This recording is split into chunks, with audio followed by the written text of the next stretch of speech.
Affairs देखते हैं। तो पहला प्रश्न आपके सामने रहा, विश्व खाद्य पुरस्कार 2022 हाल ही में किसे प्रदान किया गया? Who was given the world food prize 2022? तो देखिए इसका सही उत्तर है डॉक्टर सिंथिया रोसेनज्वेब। दोस्तों एक छोटी सी ट्रिक से आप इसे याद रखिएगा। दोस्तों भारत में एक सिंधिया वंश है, यहाँ पे सिंथिया लिखा हुआ है, तो बस आप उस नाम को याद रखिएगा। ऑप्शंस में आएगा तो आप डॉक्टर सिंथिया पे टिक कर देना। दोस्तों अब जान लेते हैं कि कौन है डॉक्टर सिंथिया रोसेनज्वेब। ये हैं अमेरिकी जलवायु विज्ञानी, कृषि विज्ञानी और नासा की सीनियर रिसर्च वैज्ञानिक। इनका क्या नाम है? Doctor Cynthia Rosenzweig. दोस्तों यह पुरस्कार किसके द्वारा दिया गया है? विश्व खाद्य पुरस्कार फाउंडेशन के द्वारा दिया गया है। क्यों दिया गया है? दोस्तों खाद्य उत्पादन यानी फूड प्रोडक्शन में जो चेंज आ रहा है, किसकी वजह से? जलवायु परिवर्तन हो रहा है, क्लाइमेट बदल रहा है, जिसकी वजह से फूड प्रोडक्शन में चेंज आ रहा है। तो दोस्तों इसके प्रभाव की मॉडलिंग में इन्होंने कार्य किया है, इसलिए यह पुरस्कार किसे दिया गया है? डॉक्टर सिंथिया जी को दिया गया है।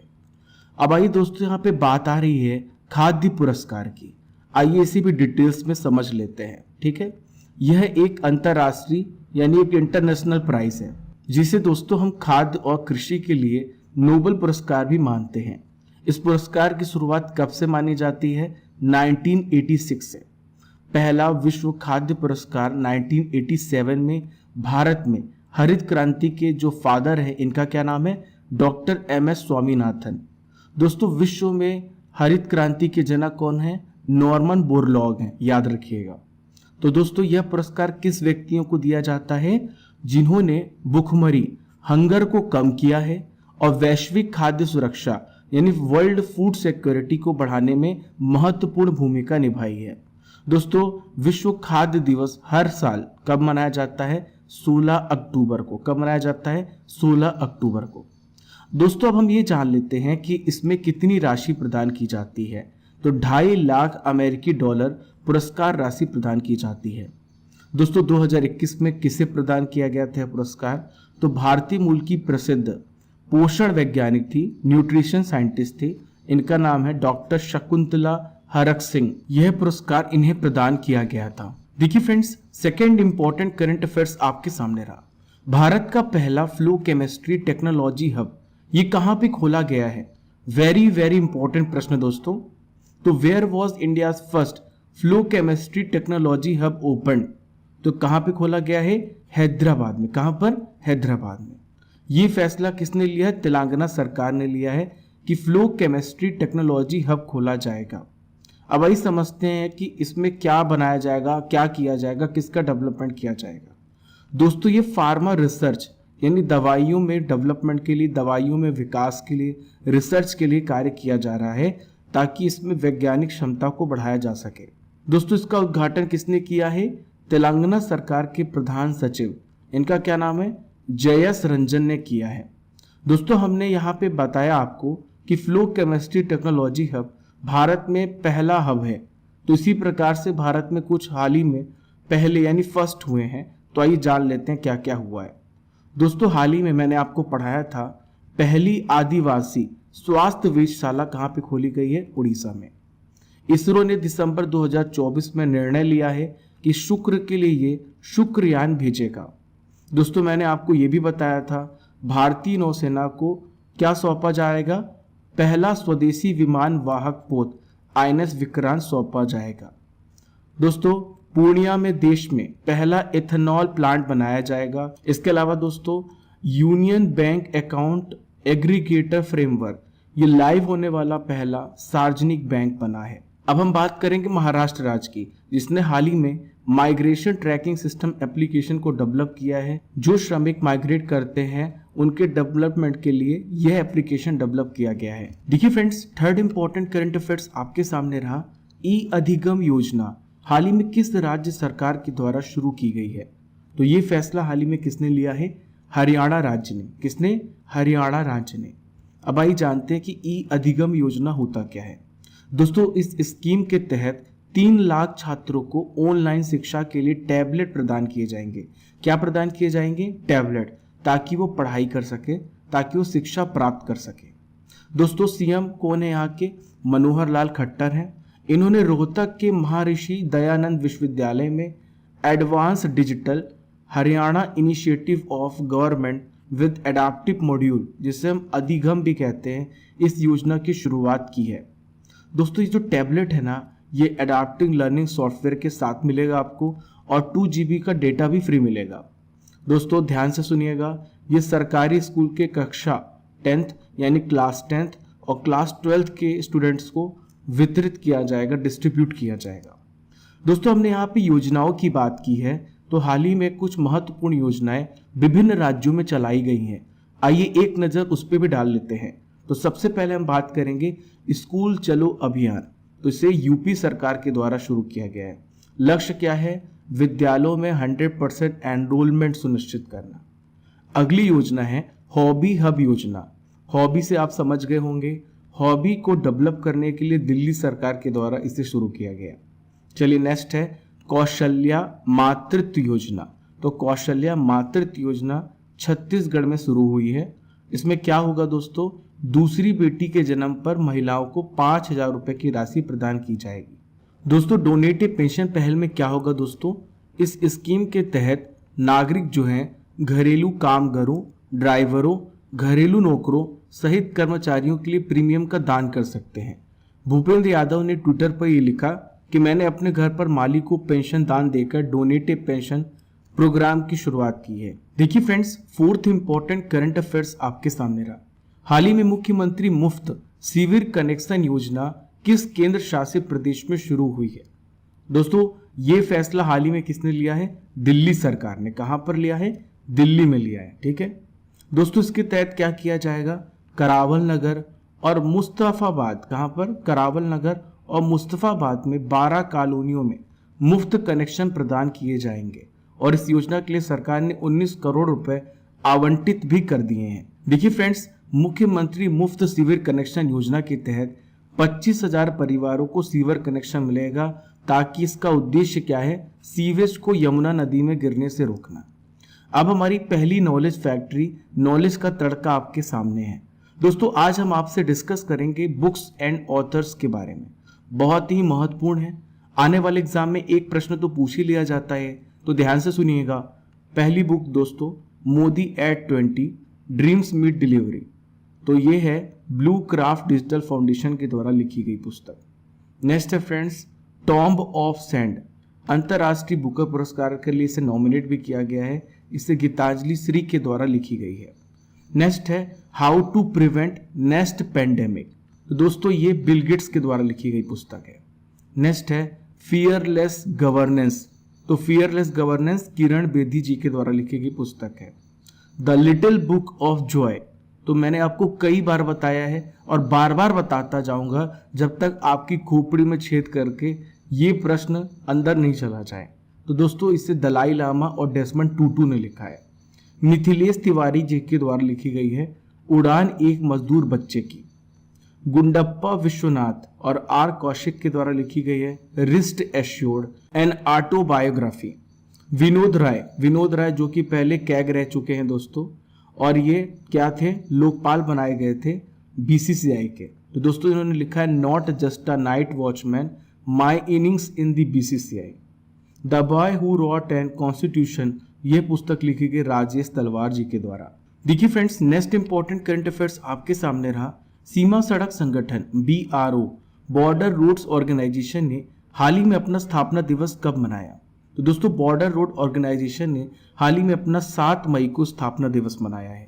दोस्तों आप सोच रहे होंगे कि BRO का काम क्या है, तो नाम से ही स्पष्ट है, बॉर्डर रोड्स ऑर्गेनाइजेशन, यानी भारत के बॉर्डर एरिया में इंफ्रास्ट्रक्चर विकास के क्षेत्र में कार्य करना। दोस्तों हाल ही में मैंने आपको बताया था कि विश्व की सबसे ऊंची सुरंग, विश्व की सबसे ऊंची जो टनल है किसने बनाया? BRO ने बनाया है, जो कि हिमाचल प्रदेश के रोहतांग में है। रोहतांग में मैंने आपको पढ़ाया था। BRO का देखिए स्थापना कब हुआ है? 7 मई 1960 को। इसलिए 7 मई को हर साल BRO का स्थापना दिवस मनाया जाता है। हेडक्वार्टर कहाँ पर है दोस्तों? नई दिल्ली में। रक्षा मंत्रालय के अंतर्गत ये आता है, ठीक है, डिफेंस मिनिस्ट्री के अंतर्गत ये आता है। भारत के वर्तमान रक्षा मंत्री कौन है? राजनाथ सिंह है। कौन है? राजनाथ सिंह है, याद रखिएगा। दोस्तों मैंने आपको बताया ये सड़क निर्माण एजेंसी है, ठीक है दोस्तों। वर्तमान में बीआरओ के महानिदेशक कौन है? राजीव चौधरी। कौन है? राजीव चौधरी। दोस्तों आइए बीआरओ के और भी कार्य को देखते हैं, जिससे आप क्लियर हो जाएंगे कि बीआरओ का फंक्शन क्या है। तो बीआरओ दोस्तों केवल भारत में ही नहीं, ये हमारे पड़ोसी देश जैसे अफगानिस्तान, भूटान, म्यांमार, श्रीलंका, नेपाल जैसे मित्र देशों में सड़क निर्माण करने का कार्य करता है और भारत के लिए रणनीतिक उद्देश्यों में कार्य करता है। दोस्तों इसके अलावा जब जब आपदा आई है, जब जब ऐसा डिजास्टर आया है, जब 2004 में तमिलनाडु में सुनामी आई थी, तब इन्होंने रिकंस्ट्रक्शन का कार्य किया है। 2005 में कश्मीर भूकंप में आगे रह करके कार्य किया है। 2010 में लद्दाख में बाढ़ जब आई तब पुनर्निर्माण का कार्य बीआरओ ने किया है। दोस्तों इसके अलावा मैंने आपको ये भी बताया था कि बीआरओ ने फैसला लिया है कि दुनिया की सबसे ऊंची सुरंग शिंकुला दर्रा 16,580 फीट पर बनाएगा। दोस्तों पूर्वी लद्दाख में 19,024 फीट उमलिंगला दर्रे पर दुनिया की सबसे ऊंची मोटर योग रणनीतिक सड़क बीआरओ ने बनाई है, जो कि गिनीज वर्ल्ड रिकॉर्ड में दर्ज है। देखिए friends, next important current affairs आपके सामने रहा। विश्व एथलेटिक्स दिवस कब मनाया गया? When is world athletics day celebrated? तो दोस्तों 7 मई को हर साल विश्व एथलेटिक्स दिवस मनाया जाता है। अब आप इसे याद कैसे करेंगे? दोस्तों 7 अगस्त को नीरज चोपड़ा ने वर्ल्ड रिकॉर्ड बनाया और भारत को स्वर्ण पदक दिया था भाला फेंक में, जो कि वो एथलीट है। तो दोस्तों एथलीट है वो, और उन्होंने 7 अगस्त को भाला फेंका था। और 7 मई आप याद रखिएगा विश्व एथलेटिक्स दिवस मनाया जाएगा। क्यों मनाया जाता है? लोगों को फिटनेस के बारे में जागरूक करने के लिए। फिटनेस कितना इंपॉर्टेंट है, यदि आप फिट हैं तो आपका कार्य भी बहुत तेजी से बढ़ेगा। अगर आप फिट नहीं हैं तो आपका शरीर साथ नहीं देगा और आप अपना कार्य भी अच्छे से नहीं कर पाएंगे। फिट रहिए, तंदुरुस्त रहिए और देश, समाज, परिवार सभी के लिए आगे बढ़ कर के कार्य करिए। 7 मई को हमने आपको बताया विश्व एथलेटिक्स दिवस मनाया जाता है। पहली बार कब मनाएगा? 1996 में। इसे प्राइमो नेबियोलो द्वारा लॉन्च किया गया था। विश्व एथलेटिक्स की स्थापना कब हुई? आइए जान लेते हैं। तो विश्व एथलेटिक्स की स्थापना 1912 में स्वीडन के स्टॉकहोम में की गई और इसका हेडक्वार्टर कहां पर है? मोनाको में। दोस्तों यहाँ पे हमने दिवस की बात कर ली है, तो अन्य दिवस के बारे में भी मैं आपको बताऊंगा। ध्यान से सुनिएगा। मैंने आपको पढ़ाया था अंतर्राष्ट्रीय श्रमिक या फिर मजदूर दिवस 1 मई को मनाया जाता है। प्रेस स्वतंत्रता दिवस, तो प्रेस स्वतंत्रता दिवस हर साल 3 मई को मनाया जाता है। कोयला खदान दिवस 4 मई को मनाया जाता है। देखिए नेक्स्ट है फ्रेंड्स रेड क्रॉस डे, तो हर साल 8 मई को मनाया जाता है। राष्ट्रीय प्रौद्योगिकी दिवस, तो नेशनल टेक्नोलॉजी डे 11 मई को मनाया जाता है। अंतर्राष्ट्रीय नर्स दिवस 12 मई को। परिवारों का अंतर्राष्ट्रीय दिवस 15 मई को। इन सभी दिवस को याद रखिएगा, आने वाले किसी भी प्रतियोगी परीक्षा में इससे रिलेटेड प्रश्न पूछे जाते हैं। दोस्तों मेरा जो सेशन होता है केवल करंट अफेयर्स नहीं होता, मैं आपको static current affairs, trending current affairs, हर एक पॉइंट के बारे में मैं आपको बताता हूँ। देखिए फ्रेंड्स, अब हमारा बुलेट वाला प्रश्न आने वाला है। तो 7th इंपॉर्टेंट करंट अफेयर्स ये रहा। रेलवे सुरक्षा बल, रेलवे प्रोटेक्शन फोर्स ने मानव तस्करी को रोकने के लिए किसके साथ समझौता किया है? दोस्तों मानव तस्करी का मतलब क्या है? कि ह्यूमंस को खरीदा जाता और बेचा जाता है, तो उसको रोकना है। तो इसको रोकने के लिए हाल ही में किसके साथ आरपीएफ ने हाथ मिलाया है? तो आरपीएफ ने हाल ही में हाथ मिलाया है एसोसिएशन फॉर वॉलंटरी एक्शन, इसे हम एवीए आवा भी कहते हैं। तो दोस्तों आरपीएफ और आवा ये बचपन बचाओ आंदोलन के नाम से भी जाना जाता है। इन्होंने जानकारी साझा की है कि आरपीएफ कर्मियों की क्षमता निर्माण के लिए मिलकर के कार्य करेंगे और संकल्प लिया है कि मानव तस्करी को रोकेंगे। दोस्तों हाल ही में मैंने आपको ये भी पढ़ाया था कि आरपीएफ ने ऑपरेशन आहट शुरू किया है मानव तस्करी के खिलाफ कार्यवाही के लिए। दोस्तों आरपीएफ के द्वारा हाल ही में बहुत सारे ऑपरेशन चलाए गए हैं जिसमें मानव तस्करी को रोका गया है। आइए मैं आपको एक एक करके सभी ऑपरेशंस के बारे में बताता हूँ। सबसे पहला है ऑपरेशन नन्हे फरिश्ते। तो नाम से स्पष्ट है दोस्तों, बच्चों को बचाने के लिए शुरू किया गया। रेलवे सुरक्षा बल ने जनवरी 2022 के महीने में देश भर के रेलवे स्टेशन से 1000 से अधिक बच्चों को बचाया है। नेक्स्ट है ऑपरेशन महिला सुरक्षा। दोस्तों ये आरपीएफ के द्वारा, रेलवे प्रोटेक्शन फोर्स के द्वारा शुरू किया गया है महिला यात्रियों की बढ़ी हुई सुरक्षा की गारंटी देना। दोस्तों मेरी सहेली दस्ते आरपीएफ ने जनवरी 2022 के महीने के दौरान प्रमुख रेलवे स्टेशनों पर मेरी सहेली दस्ते तैनात किए।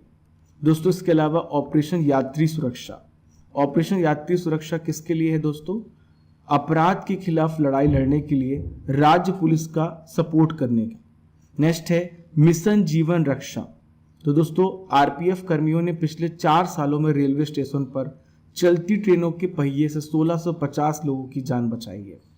दोस्तों यहाँ पे आरपीएफ की बात आ रही है तो मैं आपको बता देता हूँ कि आरपीएफ जो है इसकी स्थापना कब हुई है? रेलवे सुरक्षा बल अधिनियम 1957 के द्वारा स्थापित किया गया है। दोस्तों इसकी स्थापना रेलवे संपत्ति की बेहतर सुरक्षा के लिए की गई है और ये रेल मंत्रालय के अधिकार के तहत कार्य करता है। दोस्तों भारत के वर्तमान रेल मंत्री कौन है? अश्वनी वैष्णव है। कौन है? अश्वनी वैष्णव। दोस्तों यदि आपसे ये पूछा जाए कि संविधान के किस अनुच्छेद में मानव तस्करी को प्रतिबंधित बताया गया है, तो दोस्तों आर्टिकल 23 में। चलिए friends 8th important current affairs की ओर। हाल ही में केंद्रीय गृह मंत्री ने भारत और किस देश के बीच की सीमा पर चलती फिरती सीमा चौकियों का उद्घाटन किया है? तो दोस्तों हाल ही में फैसला लिया है केंद्रीय गृह मंत्री ने बांग्लादेश की सीमाओं पर चलती फिरती सीमा चौकियों का उद्घाटन किया है। दोस्तों ये क्यों किया गया है? घुसपैठ और तस्करी दोनों को रोकने के लिए यह फैसला किया गया है। दोस्तों अमित शाह जी ने सुंदरबन के दुर्गम क्षेत्रों की सुरक्षा के लिए भारत बांग्लादेश की सीमा पर 3 चलती फिरती सीमा चौकियों का उद्घाटन किया है। दोस्तों इसके अलावा गृह मंत्री ने मैत्री संग्रहालय, मैत्री म्यूजियम की स्थापना भी की है। दोस्तों यहाँ पे बात आ रही सीमा की, तो मैं आपको बताने वाला हूँ भारत के पड़ोसी देशों की सीमाओं की लेंथ की, सीमाओं की लंबाई के बारे में। देखिए एक प्रश्न हमेशा पूछा जाता है कि भारत की सीमा सबसे ज़्यादा किस देश से लगती है? तो भारत की जो सीमा है सबसे ज़्यादा बांग्लादेश के साथ लगती है यहाँ पर। ठीक है, कितनी? 4096 किलोमीटर, 4096 किलोमीटर। देखिए नेक्स्ट बात करेंगे भूटान। तो भूटान के साथ जो सीमा लगती है वो कितनी लगती है यहाँ पर देखिए आप, वो लगती है 578 किलोमीटर। नेक्स्ट है चाइना। तो चाइना के साथ जो हमारी सीमा लगती है 3488 किलोमीटर्स। म्यांमार के साथ 1643, नेपाल के साथ 1752। यहाँ पे देखिए नेपाल है, यहाँ पे चाइना है, देखिए ये है म्यांमार। ये कौन सा देश है? म्यांमार है। नेक्स्ट है दोस्तों पाकिस्तान। तो ये है पाकिस्तान दोस्तों, और पाकिस्तान से भारत की सीमा 3310 3310 किलोमीटर की सीमा लगती है। दोस्तों अगली नॉलेज फैक्ट्री आपके सामने है। अगला नॉलेज का तड़का आपको मिलने वाला है। हाल ही में हुई नियुक्तियों के बारे में आपसे चर्चा करूंगा, बहुत ही महत्वपूर्ण है क्योंकि इससे संबंधित एक प्रश्न तो पूछ ही लिया जाता है। हाल ही में आरबीआई के केंद्रीय बोर्ड के निदेशक बनाए गए हैं संजय मल्होत्रा। नेक्स्ट है होंडा कार्स इंडिया के प्रेसिडेंट और सीईओ बनाए गए हैं तकुया तुसुमुरा। नेक्स्ट है मनिका बत्रा, एडिडास में हाल ही में इन्हें ब्रांड एम्बेसडर बनाए गए हैं। आर्थिक विकास संस्थान के निदेशक, तो ये बनाए गए हैं चेतन घाटे। नेक्स्ट है फ्रेंड्स भारत के पहले राष्ट्रीय समुद्री सुरक्षा समन्वयक किसे बनाया गया है? जी अशोक कुमार जी को। गेमिंग एप्लीकेशन A23 के ब्रांड एम्बेसडर शाहरुख खान आपको डेली दिखते होंगे, एडवर्टाइजमेंट में आपको यही दिखते होंगे, गेमिंग ऐप A23। देखिए नेक्स्ट है CBSE के प्रेसिडेंट बनाए गए हाल ही में विनीत जोशी। एयर इंडिया के MD और CEO इलकर आईसी बनाए गए हैं। इन सभी नियुक्तियों को याद रखिएगा, आने वाले एग्जाम्स में इनसे प्रश्न तो पूछे ही जाएंगे। दोस्तों मैं आप लोगों को कमेंट्स भी दिखाऊंगा, मैंने आपको बताया है, मैंने आपको बहुत सारे फीडबैक भी दिए हैं, बहुत सारे छात्रों के कमेंट्स आए, हाल ही में उन्होंने पेपर दिए हैं और डायरेक्ट क्वेश्चन हमारे करंट अफेयर्स से पूछे गए हैं। तो पढ़ते रहिए, आगे बढ़ते रहिए, माता पिता का नाम रोशन करना है। देखिए friends 9th important current affairs आपके सामने रहा। धनुष श्रीकांत ने 24वें मूक बधिर ओलंपिक में हाल ही में कौन सा मेडल जीता है?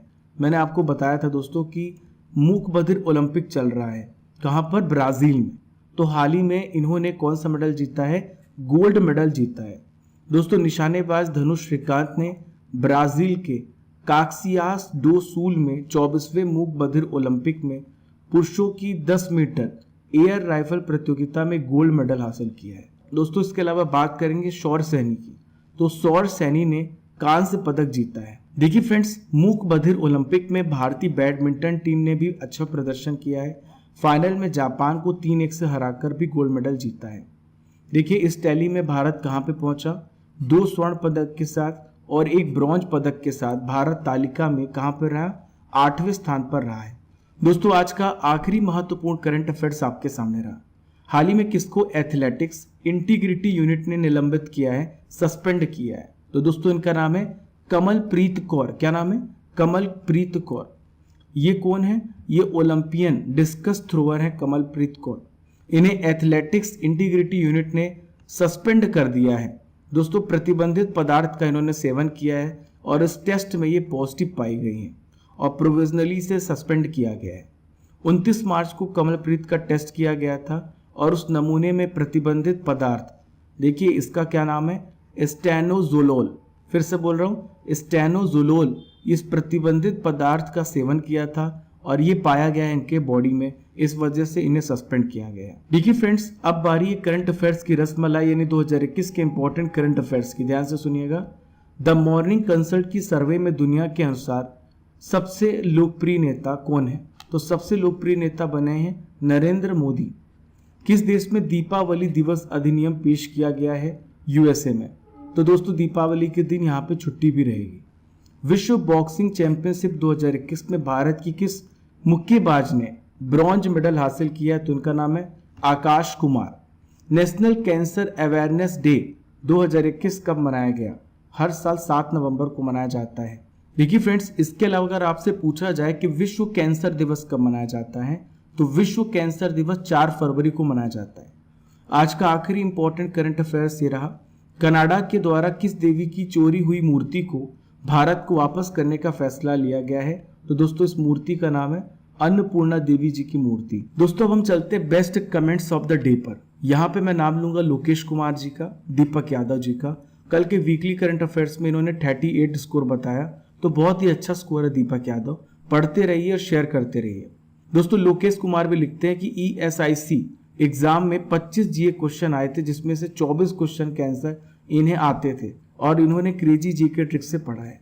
ऐसे ही पढ़ते रहिए दोस्तों और सफलता के मार्ग पर बढ़ते रहिए। देखिए फ्रेंड्स, अब हम 7 मई के इंपॉर्टेंट करंट अफेयर्स का रिवीजन भी कर लेते हैं। 8000 मीटर से ऊंची 5 चोटियां फतेह करने वाली पहली भारतीय महिला कौन बनी है? तो दोस्तों इनका नाम है प्रियंका मोहिते। नेक्स्ट है T20 क्रिकेट में सबसे अधिक अर्धशतक लगाने वाले खिलाड़ी कौन बन गए हैं? तो दोस्तों इनका नाम है डेविड वार्नर। भारत ने 2020 के दौरान मृत्यु दर में कितने प्रतिशत की वृद्धि दर्ज की? 6.2%। इसरो किस वर्ष शुक्रयान 1 भेजेगा? 2024 में भेजेगा। हाल ही में इसरो ने निर्णय लिया है। देखिए नेक्स्ट रिवीजन क्वेश्चन ये रहा। कांस फिल्म फेस्टिवल किस देश को कंट्री ऑफ ऑनर से चुना गया है? तो दोस्तों इस फिल्म फेस्टिवल में भारत को कंट्री ऑफ ऑनर से चुना गया है। भारत की पहली आदिवासी स्वास्थ्य वेधशाला किस राज्य में खोली जाएगी? ओडिशा में। भारतीय वायुसेना के महानिदेशक निरीक्षण और सुरक्षा के रूप में हाल ही में किसने पदभार को संभाला है? तो उनका क्या नाम है? संजीव कपूर। रॉनी ओ सुलिवन ने कितनी बार विश्व स्नूकर का खिताब जीता? तो इसका सही उत्तर है 7वीं बार। 7 बार इन्होंने एक खिताब जीता है। 9th इंपॉर्टेंट रिवीजन क्वेश्चन ये रहा। गूगल के द्वारा भारत की पब्लिक पॉलिसी प्रमुख के रूप में हाल ही में किसे नियुक्त किया गया है? अर्चना गुलाटी जी को। देखिए 10th इंपॉर्टेंट रिवीजन क्वेश्चन ये रहा। विश्व हाथ स्वच्छता दिवस 2022 कब मनाया गया? 5 मई को। दोस्तों अब मैं आपसे प्रश्न करने वाला हूं जिसका आंसर आपको कमेंट बॉक्स में देना है। तो ये प्रश्न रहा, पहली आदिवासी स्वास्थ्य वेधशाला किस राज्य में खोली जाएगी? इसका आंसर आपको कमेंट बॉक्स पे देना है। देखिए फ्रेंड्स, ये थे 7 मई के इंपॉर्टेंट करंट अफेयर्स का रिवीजन। हमने डेली करंट अफेयर्स में 8 और 9 मई के करंट अफेयर्स को भी कवर कर लिया है। आशा करता हूं कि आपको सेशन पसंद आ रहा होगा। दोस्तों आज के सेशन का टारगेट 4000 लाइक्स का है। फॉलो कीजिए क्रेजी GK ट्रिक को डिफरेंट सोशल मीडिया प्लेटफॉर्म पर। पहली बार हमारे चैनल पर आ रहे हैं तो लाइक कर ले और शेयर करना बिल्कुल भी मत भूलें। Subscribe and press the bell icon button so that you can never miss our updates.